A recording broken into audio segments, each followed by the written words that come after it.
the part of the country, the zone of the country, I will mention, that everybody knows, that they say, oh, they've kept all the power, they've kept this one, they control the military. And we know it's true. They've had more presidents. What is happening to the poor people there? Right, it is the least developed in the country. It has the poorest people, the least educated. So the elite are failing everybody in every zone. Other people, Southwest, say we need huge autonomy. Okay, we need to have fiscal autonomy. You know, we need to have some kind of policing. We need to have decisions on socioeconomic development. We need. South, they say, has always been saying it, okay? Even Southwest has been asking for restructuring and a looser control from the center for a long time. That's okay, that is political spatial. But we also have more fundamental structural economic problems. You know, what type of governance do we want? Do we want parliamentary? Okay? Do we want the mixed, like in France, presidential plus parliamentary?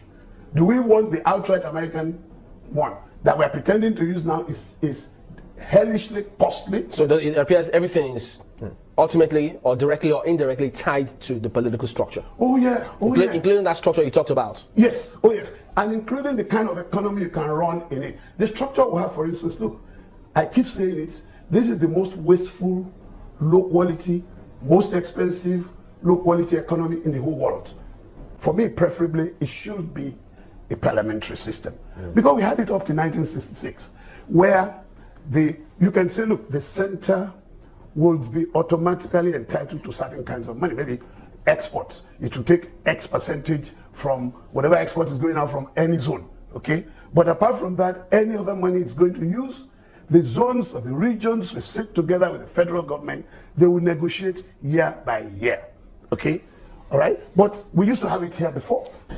I think what is important is to have in mind, what are we restructuring into? We know why we want to restructure broadly. I mean, there might be a question of details and harmonizing our language and how we express it, how we go about it. But the key thing now is to know where and what we are restructuring into. And to do that, you have to have a sense of the lineup of the problems we have now. I gave you one of them. I said, look, this system is politically over expensive. It bothers me more than anything in Nigeria. I look at the entire governance machine. Forget even the crimes being committed. And I hope we don't become, our governance in Nigeria doesn't become a criminal enterprise. Really, I pray it doesn't go. It's going down there, but I pray it doesn't become a criminal enterprise. But you look at it. If somebody becomes a governor. Now, if you spend 300 billion to be president, if you spend 5 billion to be governor, we all pretend we keep quiet. Are you telling me they don't get that money back, or they won't try to? No. Can Nigeria answer to itself? To thyself be true. Can we answer to ourselves? How do governors get all these billions they spend to become governor? Or they don't get it, they are so nice, they spend that money, then they go and do good for me and you? Where do they get it from? How do the president, where do they get it from? So the kind of restructuring we want is the one that is going to tie their hands and their legs. They'll be able to move a bit in on the hands. They can still steal a bit, but we must restructure into a system that is going to greatly constrain criminal behavior on the part of those who hold power. Right now, we don't have that. We need to restructure into a system that brings the people who represent us and who govern us closer to home. Somebody who is in Abuja and is representing me, and I'm in Igbajo, Osun State. And that guy is in Abuja, they are sharing money, I don't know. Do you know we don't even know how our senators vote? Or do we have a way of knowing that on this subject, this is how you vote? Look at what happens to them in America. You vote for what doesn't please your constituents. You come back home to that surgery, they insult you, they deal with you. I've seen one recently, okay? So, I'm telling you what we should be restructuring into. We should restructure into much greater constraint to impunity, much closer, spatial closeness, manageable governance spaces. In other words, I don't want to be represented by somebody who is 500, 700 miles away. I don't know what he's doing.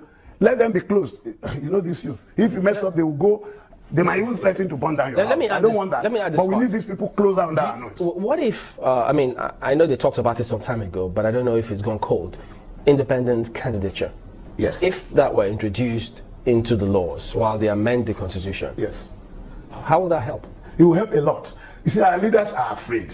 They know that, the party system is completely rigged. You join a party, you can't just be great and say, oh, this guy is smart, he's saying the right things, and you work hard for the party and become candidate. You know, it won't happen that way. There are all these, godmothers, godfathers, goduncles and things who make it happen. Will those chaps allow this happen? Those godfathers and the This rest is of why you need an independent candidate. So anybody who doesn't think there is a path in this, they have brought, system, the rigged party system, you then go, look at France now. Yeah, Look at my point is this. I mean, in those other cultures, it's a little easy for them to do that. Perhaps it's incorrect. But here, the members in the National Assembly, they come from constituencies. So what if from there, whichever elite group is there says, hey, don't vote for that independent candidacy. If you were supporting it before, drop it, because that will affect my powers to control things in my region. And if the lawmakers drop it, who votes for it? Number one, I don't think there are politicians who talk in those terms to voters. I mean, what you're just saying... To National Assembly, they have to amend the laws. Oh, to National Assembly. Yeah, to National I see your point. But you see, this is the whole thing. We cannot let a group of people hold this country to ransom. Our youth must know how to go in front of that National Assembly and say, we want independent candidacy. And look at it, it's done all over the world. I look at South Korea, it's very inspiring. That lady, did you see handcuffs in her hand? Former president, or within the last 6 months, her father worked with the chaebol to industrialize Korea. Can you see what the system is doing to her? It's not personal, okay? Until you get our leaders a bit afraid and respectful towards us. Can we rise? Right now, the other way around. But do you see us rising above sectional interest to say, it doesn't matter even if you come from my family. Yes. If you break the law, you do the time. But you know why? It's because our leaders, the political system we have, has done something which many Nigerians are not very conscious of. What has it done? It has, Yoruba will call it bukata. It has given bukata to everybody. It's giving you something to keep you busy. What is that bukata? Basic existential. What do you think is the food, biggest fear? Water. Look, I'm here now. What do you no think? water in my house for about 5 days. It keeps you busy with all those things. Therefore, Makes two of us. Your political sophistication is not high. What do you think is the biggest fear? And 500 naira to vote. What do you think is the biggest fear when we have to go restructuring? Do you feel, for instance, say, the North or the East or the South or the West can survive restructuring? In conclusion, please. Yeah. Look, the problem is this. I've told you. The reason why even some injustice, some inequalities cannot survive in this system, and why we must have restructuring, is because, as I said at the beginning, the elite, the political elite, the leadership have failed us. Number one, the kinds of wrong people go there. Number two, look at even the part of the country, the zone of the country. I will mention that everybody knows that they say, oh, they've kept all the power, they've kept this one, they control the military, and we know it's true. They've had more presidents. What is happening to the poor people there? All right, it is the least developed in the country. It has the poorest people, the least educated. So the elite are failing everybody in every zone. I'll tell you there a fallout of the wrong structure, the wrong foundational structure of Nigeria, because everyone from Sokoto to Maiduguri to Calabar to Port Harcourt to Owerri to everywhere, everyone looks up to the federal government to solve these problems, and it should not be so. In a federalist state, your attention should be in the states government where you reside.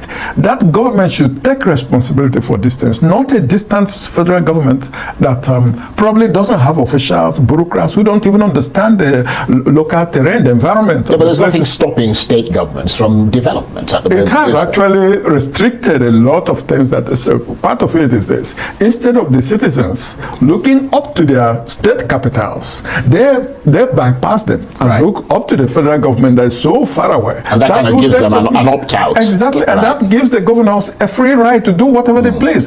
There's some other thing in that constitution which must be changed. You give monthly allocations to states that should be giving allocations to the federal government, and then so they should control their resources. Absolutely, and there is no mechanism even for controlling what the governors do with the money. There's no accountability mechanisms, nothing.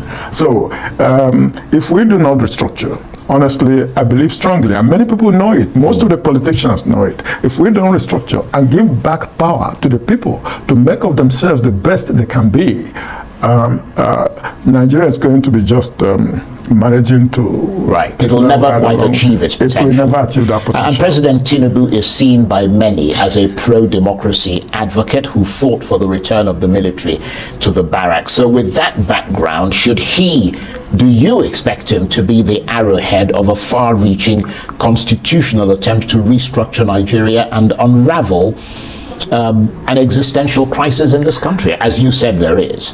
To tell you the truth, Charles, if I were President Tinubu today, given the circumstances, the environment of the polity, the economy, and everything he inherited, I would probably lead back, look back and shoulder, take a look at my antecedents, take a look at my precedents. What brought me into the prominence of Nigerian politics? It was Nadeko politics. And Nadeko was about sovereign national conference, restructuring and all of that. I can hazard a guess that without Nadeko and restructuring, probably we would never have heard of Tinubu. So if I were him, I will hark back to that period and resurrect that agenda, because it is the critical agenda. It is the foundational agenda for Nigeria to pick itself up and survive. Yes, there are many people who will oppose it because they are enjoying a temporary advantages and things. But those advantages, their children are not going to inherit it. Their children's children are not going to inherit it, so it is not good for Nigeria. But some would argue, I mean, as you already made the point, that there are some, I'd go beyond saying some people, to say some regions in Nigeria would probably oppose the idea of restructuring. And the point has been made about possibly using a softly approach, especially in today's politically polarized environment. And the point has been made about previous administrations, Yaradua, Jonathan, desiring to hear different political voices and different points of view about both politics and development in Nigeria, which has been described as laudable, the way they tried to do it. Is that the kind of makeup in a room that should be considered by this Tinubu government? Or is there a sense that disagreement and a lack of unanimity and a lack of consensus will be the result in such a disputed, polarized political environment as we have in Nigeria? You know, politics in Nigeria have always been polarized because it is ethnic identity politics, whether we like to admit it or not. That's what it is, ethnic identity politics. However, the majority of cognizant Nigerian elites know.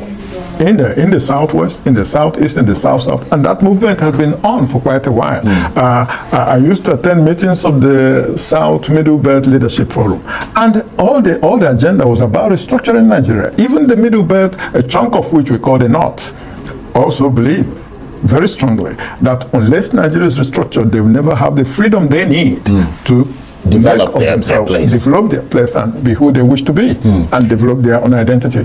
So it is those who say that, it is if you restructure, you are weakening the sinews of Nigerian sovereignty. They know they are wrong. In fact, that's the only thing that can actually unite Nigeria and strengthen it, because it will give people the purpose. Look at how youths fleeing Nigeria. For what? A country given, endowed with virtually everything we need to grow and become one of the most successful countries in the world. Welcome back. I think now that here within these two guys, website data for inside this video said concerning restructuring of Nigeria, though we have been saying this every day and night, but this thing seems not to work, because okay, you get some people from some region where it's okay, they are against this restructuring of it, though why they are against it is just for their own selfish interest. And there is a video that I watched the other day where one Yoruba guy come outside, he talk. He get one thing where okay, that guy talk, where okay, he touch me, and we open shine my own eye towards this restructuring of it that we're talking about. The guy say that now because of the oil for the south and the southeast, now he make all these northern people where it's okay, they have already destroyed this country, don't want this country to be restructured. Though I don't know how sure that is, but to me what that guy said is very, very good, because if not for the oil and many other things in the south, northern people, they wouldn't come out to say okay, Nigeria should keep going like this. Had it been okay, this oh yeah, where so he God carry and come put for south or and southeast now. They for that northern side. This country therefore don't divide them or restructure and TT. Because of the way northern people they do their thing.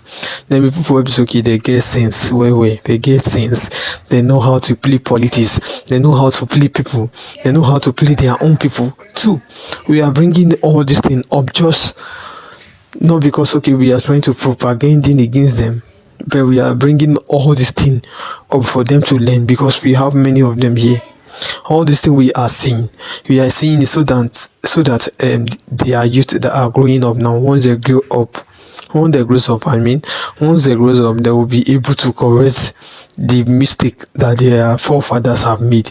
So that is why we are bringing all this thing up. All the thing, many things where it's okay, they're supposed to do well, where they don't do well. That is why we normally carry it up every time. It's not just because I don't tell Una before, not just because okay, people hate northerners. We don't hate them. And the other issue we get from inside this country again is issue of religion. Religion and many other things, tribalism, ethnicity. And then be the most issue again will be okay with the get. I they been okay we have one religion. I be anybody know they go church, I be more so be okay most of the people are pagans, I be many others in let's say okay. Assuming now, say okay, all of us now are from one religion now. You go see the way this country go dey. This war, banditry and terrorists will be okay them they by Christian. Most of the Christians are the people that are suffering in this terrorist town, but you guys don't know. It's not as if okay we dey against Muslim too. Some Muslim will be okay they dey better area. Although me with the talk, I get many relatives will be Muslim where they good. Where even they good pass some of my relatives will be Christian. It's not because of religion, and we cannot generalize everything that okay it's all Muslim to dey bad, Christian dey bad, Muslim they bad. So how can you just come out to say okay this country should keep uniting or we shouldn't restructure it? So all these people that are against this restructuring, I'm just using this opportunity now to let you know that if this country is not restructured, there's no way this country will work, and we need a worked country, not a country that is expired. We don't need an expired country like Nigeria. Yeah. We need to renew this country for us to have a good life. That is what everyone is praying for. And for those of you guys that have something to say concerning this issue, please just drop your thought in the comment section below. Let's talk. And also, today is the first time, please kindly like, share and subscribe. Thank you.